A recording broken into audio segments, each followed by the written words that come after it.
가장 뜨거운 오늘의 헤드라인 출발 새아침 헤드라인 인터뷰. 네, 최근 버닝썬 사건으로 인해서 클럽 내 성범죄의 심각성이 대두되어 있는 가운데 실태를 직접 알리기 위해서 적극 나서는 분이 한 분 계세요. 위장 취업을 직접 하셨고 소설가이자 목사님으로도 활동을 하셨던 분이신데 하시고 계신 분이십니다. 주원규 작가이십니다. 성매매, 마약, 경찰 유착 이 같은 강남 클럽의 실상을 낱낱이 담긴 소설 메이드 인 강남 최근에 펴낸 작가이시죠. 직접 이야기 나눠보도록 하겠습니다. 작가님 어서 오십시오. 네, 안녕하세요.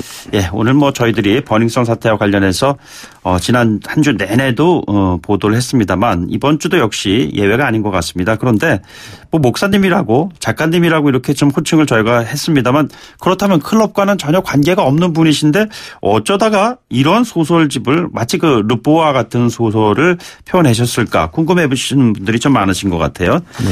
어떤 일을 주로 지금까지 하셨는지요? 네, 이제 취재 동기는 사실 2012년부터 가출 청소년들을 대상으로 그들의 쉼터나 이제 그들의 돌봄 일을 하고 있었습니다. 목회자로서 어려운 입장에 있는 학생들과 함께 지내신 거거든요. 네, 그리고 이제 우리가 예전 표현으로 소년원이라고 하고 있는 교정시설을 경험한 친구들도 그 다음에 사회 복귀를 위해서 좀 돕는 일들을 하고 있었는데요. 네네. 2016년, 그러니까 2015년 후반부터 아이들이 자발적으로 실종되는 듯한 일들이 벌어졌습니다. 함께한 청소년들이 없어지기 시작했다는 얘기예요? 네. 어허, 그래서 이게 혹시 납치 사건이 아닐까 어떤 일일까 걱정이 돼서 수소문한 결과 그 친구들이 강남 등지에 있었던 2016년 당시에 클럽에서 일을 하면 많은 돈을 벌 수 있다. 이런 어떤 소문들을 듣게 되어서 과연 그곳에서 어떤 일이 벌어지고 있는 것일까라는 그 취지에서 잠입 취재를 하게 된 것 같습니다. 직접 그 과정에서 그 친구들을 만나셨기도 하셨습니까? 네, 대면하기도 했고요. 그리고 이제 그 친구들이 안타깝게도 흔히 말하는 여성 접대부로 활동하거나 아니면 이제 남성 그 가드라고 거기서 표현을 해서요. 클럽을 지키거나 클럽 뒷일을 봐주는 친구들로 활동하고 있었습니다. 그렇다면 그 친구들로부터 들은 이야기 플러스 작가님께서 직접 현장에 이제 들어가신 거 아니에요? 네. 그렇지 않고서는 그 안에 있는 내밀한 사정들을 알 수 없겠다는 생각이 들어서 취재를 이제 시작했는데 주로 하게 된 일은 이제 밤에 그 고객들이나 아니면은 제가 만났던 그 가출 청소년들이 거기 안에서 일하고 있을 때 흔히 말하는 2차 성접대라고 할 수 있는 그런 일들을 가는 장소를 옮겨다 주는 운전기사 역할, 그다음에 낮에는 그 클럽 안에 있는 설비들을 보수하는 설비기사, 그리고 주류 배달원 이런 것들을 이제 계속 하면서 그 안에 있는 실태를 파악하려고 노력했습니다. 그 같은 역할을 하시면서 직접적으로 눈으로 목격하신 실상은 어떤 것들이었습니까? 소설을 통해서도 많이 나와 있지만 제가 생각했던 상식을 우습게 짓뭉개는 그러한 실상들이 저한테는 좀 보여져서 사실 상당히 많이 힘들었었고요. 이후에도 심한 무력감에 좀 시달렸었습니다. 구체적으로 한번 하나하나 짚어볼까요? 우리 흔히 말하는 물뽕이라고 그렇게 표현하는데 지난주에 저희가 그 관련된 이슈를 김희준 그 변호사님으로부터 자세하게 보도를 해드린 바가 있습니다만 GHB라고 이렇게 얘기를 하는데요. 이 같은 마약이 우리들이 생각하는 것보다 훨씬 더 광범위하게 사용되고 있었습니까? 네, 제가 2016년 봄부터 거의 초겨울까지 6개월 정도간 그곳을 움직이면서 발견한 바로는 너무 쉽게 일상적인 행위가 성행되고 있지 않았나. 그래서 저는 그런 질문이 들었습니다. 혹시라도 이런 장면들이 누가 신고라도 하면 어떡하지? 그런 어떤 우려가 들었는데 제가 경험했던 6개월간의 기억에 의하면 그런 것들이 신고가 되고 적발이 되고 한 적이 없었어서 그게 저한테는 좀 충격이고 무력감으로 다가왔던 것 같습니다. 실제로 그 같은 그 강남 클럽에서 마약을 복용하고 벌어지고 있는 사태의 현장을 눈으로 확인하셨어요? 네, 이제 화장실 같은 부분 그리고 이제 그 안에는 여러 가지 파티션이라고 해서요 분류된 방들이 있습니다. 그 안에서 이제 얼핏 목격되는 바에 의하면 가장 제가 목격한 바는 그 GHB라고 불리는 몸에 잘 남지 않아서 마약 검사에서 조금 유리하게 빠져나갈 수 있다라고 알려져 있는 그 물뽕 흡입이 조금 일상적으로 좀 자행되고 있던 것들은 목격이 됐습니다. 그런 상태에서 그 상대가 혼수 상태에 빠져 있는 상태에서 흔히 말하는 이제 지금 문제가 됐던 성폭력이라든가 도찰이라든가 이런 것들이 이루어졌다고 봐도 그럼 크게 틀린 게 아니겠군요. 그 일상이라고 제가 말씀드렸던 부분에는 도찰, 그 다음에 이제 성폭력 미수, 그다음에 성추행 이런 것들이 비일비재하게 발견된 것 같습니다. 그런데 이 같은 일이 세상에 알려지게 된 것이 처음에는 단순 폭행 사건인 줄 알았었는데 한꺼풀 뒤져보니까 지금 말씀하신 그러한 네. 사태들이 막 빚어졌잖아요. 네, 그렇다면 지금까지 경찰은 무엇을 했는가라는 지적이 나오지 않을 수가 없어요. 네. 그래서 저도 사실 그 2016년의 일이었는데요. 3년 네네. 전 일입니다. 그때 제일 제가 좀 의구심이 들었고 안타까웠던 상황은 이제 제일 첫 번째는 정기적인 단속이 있는 걸로 알고 있습니다. 예. 경찰분들이. 그런데 정기적인 단속이 있기 한두 시간 전에 제 추측과 정황으로는 그 전에 거기 관계자들이 미리 연락을 받고 그런 어떤 정황이 의심될 만한 부분들을 처리를 하거나 청소를 하는 모습들을 사실은 한 5-6번 정도 목격을 했고요. 네네. 두 번째로는 이제 일반 고객들 안에서 여성들한테 원치 않는 술에 이제 약을 타서 먹이고 성추행을 시도하려고 했던 그러한 일들로 인해서 이제 신고가 들어간 적이 있었습니다. 예, 예. 제가 목격했을 때가 4번 정도로 기억을 하는데요. 거기에는 네네. 폭행도 포함이 됐는데 경찰분들이 오셨을 때 내부로 들어와서 피해자 진술이나 CCTV 확인을 하지 않고 문 앞에서 클럽 관계자들과 대화를 나눈 다음에 돌아가는 경우를 예, 목격한 직접 게 보셨어요? 있었습니다. 네네. 네, 네. 그래서 지금 저희들이 그 게이트라는 표현까지 이제 사용을 하게 되게 이른 것이라고 저는 판단을 하는데요. 네. 승리 게이트 이런 얘기가 나오지 않습니까? 그런데 이 승리 게이트에 보면은 여러 가지 마약의 문제 조금 전에도 언급하셨습니다만 성매매의 문제 그리고 그 성매매에 뛰어드는 사람들이 구체적으로 지금 말씀하신 네. 가출 청소년 뭐 이런 함께했던 그런 친구들 가운데에서도 일부 포함되어 있었다는 그런 얘기 아니겠어요? 네, 맞습니다. 네. 근데 이제 좀 많은 분들이 좀 오해도 하실 수가 있는데 클럽에는 그 MD라고 해서 네. 손님들을 이제 인도해주고 여러 가지 예약 뭐 그런 일들을 해주는 직업군이 또 따로 존재하고 있는 걸로 알고 있는데 예. 다수의 MD분들은 이제 흔히 우리가 이야기하는 조금 건전한 차원에서의 그러한 유흥 문화를 선도하고 있지만 네네. 이제 일부의 MD라고 저는 표현하고 싶습니다. 예. 그 일부의 MD들이 전직 조폭 출신들의 그 연계되고 있는 사람들과 결탁이 돼서 네네. 이제 제가 이해하기로는 조금 더 조직적인 성매매 알선을 주도하고 있는 것으로 확인됐었습니다. 조직적이라는 것은 뭐 예를 들어서 어떠한 네. 형태의 그 상황을 말씀하시는 것이죠? 네, 좀 그들만의 전문적인 은어를 써서 죄송한데요. 이제 미성년 성매매에 이제 앞장섰던 걸로 확인이 됐는데 가출 청소년들이 안타깝지만 부모의 관심으로부터 멀어지고 사회로부터도 사실은 지탄을 받는 친구들이라서 네네. 그런 친구들을 스카웃을 해서 뒤탈이 없을 것 같기 때문에 그런 친구들에게 먼저 마약을 흡입하게 하고 약점을 잡은 다음에 예. 그런 친구들을 이용으로 대상을 해서 자신들이 유치한 VVIP 고객들이라고 한 사람들에게 성접대 알선이나 이벤트를 주선했던 걸로 확인됐습니다. 아, 그래요? 네. 그 소설에 보면은 그 같은 상황이 펼쳐지는 가운데에서 문제가 될 소지가 있는 경우에는 아예 그것을 원천적으로 그냥 봉쇄해버리는 그러한 네. 표현들도 막 나오고 그러는데 네, 사람의 죽음까지도 완전히 거래가 되는 뭐 이런 네. 얘기까지 나오는데 네. 사실상 그렇습니까?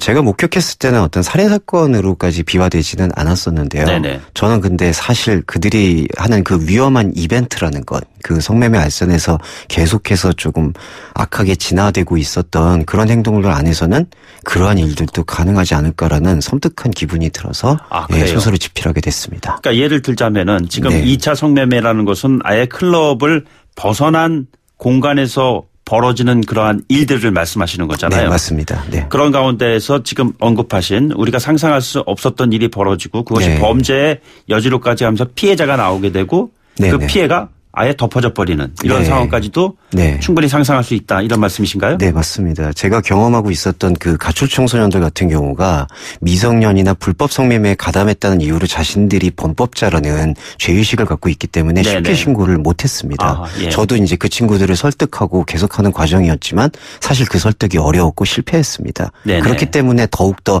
그들을 이제 스카우트해서 사실은 성매매와 성접대를 알선하고 그걸 주선하고 그걸 통해서 돈을 기하급수적으로 불리고 착취하는 이들이 자신감을 얻었던 것 같습니다. 예. 그렇다면은 그 같은 것을 경찰이 모를 수가 없지 않겠어요? 제 생각으로 상식적인 판단에 따르면은 충분히 그러한 상황이 펼쳐지고 있다는 것을 알면서도 묵인 또는 방조 한 걸음 더 나가면은 게이트라는 어떤 그 환경을 악용해 가지고 그 가출 청소년들이 오히려 또 다른 희생양이 되는 이런 네. 구조가 아닌가라는 생각이 드네요. 네, 맞습니다.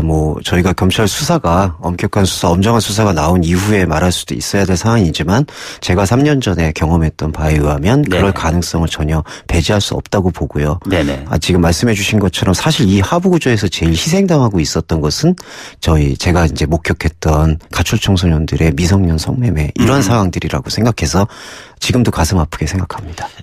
저희들이 이 같은 그 소재를 방송하는 가장 큰 이유는 벌어지고 있는 현상을 그대로 적나라하게 폭로하는 것보다는 이 폭로되는 사실이 근본적인 원인이 무엇이고 네. 만약에 우리가 찾을 수 있다면은 대안이 무엇일까라는 걸 좀 고민해보자 하는 것 아니겠습니까? 그런데 네, 이 같은 맞습니다. 상황이 수면 위로 드러나기까지는 그동안 누적돼 있었던 현실이 있었다는 거 아니겠어요? 네. 저는 그렇게밖에 생각할 수 없었습니다. 안타까운 일이었지만 사실 2016년도가 지금 우리가 방송에서도 회자되고 있는 정준현 씨가 그때 몰카 사건으로 연루되었을 때 무혐의 처분을 받았던 시기였습니다. 예, 그게 제대로 해결됐었다면은. 네. 예. 저는 사실 그게 안타까운 기폭제가 되었다고 생각합니다. 예. 제가 그 잠입 취재하고 있었을 때 그 정준현 씨가 몰카 사건에 무혐의를 받았을 때 거기 안에 있었던 관계자들이 이제 경찰은 우리 편이다라는 쾌재를 부르면서 네네. 그들만의 어떤 리그를 더 강화했던 거. 그 안타까움이 사실 시간을 3년 전으로 되돌리고 싶은 마음까지도 있습니다. 발본색원을 해야 할 대상들이 그러지 못했을 경우에 더 큰 네. 뿌리도 연계되면서 네, 더 큰 이제 결과가 초래되는 그런 네, 상황이군요. 맞습니다. 그리고 말씀해 주신 것처럼 사실은 이러한 어떤 안타까운 적폐적 상황들은 누적된 결과가 흘러나오는 거라고 생각을 하는데요. 이렇게 누적된 결과가 결국 흘러나왔을 때 피해를 입는 진짜 하부구조의 희생양들이 더 얼마나 그 시간 동안 고통을 겪고 법적인 호소와 장치와 보호를 받지 못했는지를 생각하면 우리가 사실 전부 정서적으로 각성을 해야 될 문제가 아닌가. 제 자신부터 그런 생각을 갖고 있습니다. 그런데 작가께서는 이 같은 사실이 지금 사실상 현장에서 벌어지고 있는 그냥 현실 그 자체이고 사건이고 범죄이고 우리가 정리를 해야 될 그러한 사안임에도 불구하고 이것을 예를 들자면 소설의 형식이 아니라 보다 좀 분명한 방식으로 제보를 한다든가 신고를 한다든가 이런 방식의 해법은 생각하시지 않으셨는지요? 네. 그 해법을 사실은 처음부터 구상을 했었고 원래 이것은 소설이 아니라 르포르타주 형식의 책으로 묶으려고 했었고 언론과의 제보를 적극적으로 하려고 했었습니다. 근데 첫 번째로는 그 안에서 아직도 있는 그 가출 청소년들이 그러한 신고를 원치 않았던 왜냐하면 자신들이 죽음의 위험을 받는다든지 아니면 생계가 끊어진다든지 하는 매우 현실적이고 절박한 고민을 저한테 이야기했기 때문에 망설이게 된 하나였고요. 또 하나는 실제로 이제 몇몇 기자분들과 접촉도 하고 이렇게 제가 목격하고 구술로 들었던 상황들을 진술했음에도 불구하고 그게 사실은 공론화되지 못했던 그런 보이지 않는 벽을 느꼈던 자괴감도 있었습니다. 소설을 집필하셨던 그런 단계에서는 이번에 버닝썬 사태가 일어나기 이전이셨을 거 아니에요? 네. 훨씬 이전. 그러니까 2016년 하반기부터 사실은 원고를 준비했고 이제 들었던 구술적인 내용들을 취합을 했었는데 그런 것들이 그렇게까지 주목받지 못했습니다. 아, 그렇습니까? 네. 자, 그렇다면은 현장을 직접 확인하시고 그 확인한 경험을 토대로 해서 소설이라는 형식을 빌어서 이번 사태를 일종의 증언하시고 고발하신 셈이 됐는데 이 같은 사태를 우리 사회가 어떠한 방식으로 해결을 해 나가야 된다고 생각을 하시는지요? 네. 이제 저는 작가의 입장에서 제가 할 수 있는 여러 가지 제가 표현할 수 있는 매체의 힘을 빌려서 발버둥을 쳤다고 생각을 하지만 사실 이런 것들은 좀 첫 번째로는 저는 정서적인 변화가 좀 있어야 된다고 생각합니다. 네네. 강남이라는 곳이 참으로 묘한 것이 참 오피니언 리더들이나 노블리스 오블리지를 실천하시는 분들도 많이 모여 있지만 그와 반대로 이제 어떤 상위 0.1%라는 어떤 자기만의 성공의 도취가 되어서 비윤리적이고 비도덕적인 것들이 전혀 무감각해지는 그렇게 굳어가고 있는 상황들의 정서적 변화가 있지 않고서는 이 경찰 조사나 이런 철저한 조사가 있다 하더라도 나중에 또 다시 강남 안으로 그러한 어떤 음성적 문화가 응집될 거란 생각과 두려움이 있습니다. 예, 직접 함께 생활을 했던 가출 청소년 가운데에서 작가님께 영감을 줬다는 표현을 해야 될까요? 인상적이었던 그러한 청소년이 있다면 누굽니까? 네, 제가 정말 좋아하고 글을 정말 좋아하고 시를 잘 쓰는 친구였습니다. 남자아이였는데 그 친구가 호스트라고 우리가 흔히 얘기하는 남자 접대부가 되어서 활동하고 술에 취하고 마약에 취하는 그런 안타까운 상황 속에서 제가 마지막으로 물었던 적이 있습니다. 네네. 왜 이곳을 벗어나지 않냐고 했더니 그 친구가 강남을 벗어나서 할 수 있는 일이 뭐가 있겠느냐. 우리가 어떤 일을 할 수 있겠느냐라고 저한테 되물었을 때 제가 선뜻 답하지 못했던 것이 너무나 마음에 남습니다. 메이드 인 강남은 욕망으로 귀결되는 겁니까? 조금이라도 대안을 찾을 수 있는 것입니까?